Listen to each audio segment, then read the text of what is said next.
ಹೊಂದಾಣಿಕೆಗೆ ಇದು ಒಂದು ಚಿಕ್ಕ ಸೂತ್ರ ಸ್ನೇಹಿತರೆ. ಇತ್ತೀಚಿನ ದಿನಗಳಲ್ಲಿ ಹೊಂದಾಣಿಕೆಯ ಸಮಸ್ಯೆಗಳು ಹೆಚ್ಚಾಗ್ತಾ ಹೋಗ್ತಾ ಇದ್ದಾವೆ. ಸಂಸಾರಗಳಲ್ಲಿ ಈ ಡಿವೋರ್ಸ್ ಎಂಬ ಭೂತಕ್ಕೆ ಬಲಿಯಾಗ್ತಾ ಇದ್ದಾವೆ.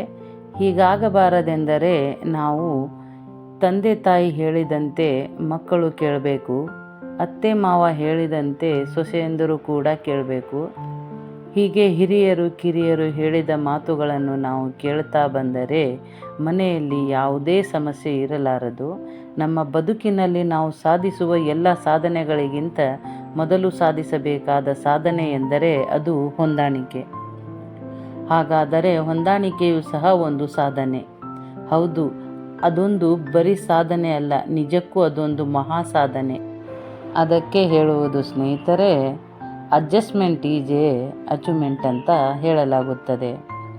ಈ ವಿಡಿಯೋದಲ್ಲಿ ನೀವು ಕೇಳಿದ ಕೆಲವೊಂದು ಮಾತುಗಳನ್ನು ನಿಮ್ಮ ಜೀವನದಲ್ಲಿ ಅಳವಡಿಸಿಕೊಂಡರೆ ನಿಮ್ಮ ಜೀವನ ಕೂಡ ಬದಲಾಗಬಹುದು. ಧನ್ಯವಾದಗಳು ಸ್ನೇಹಿತರೆ.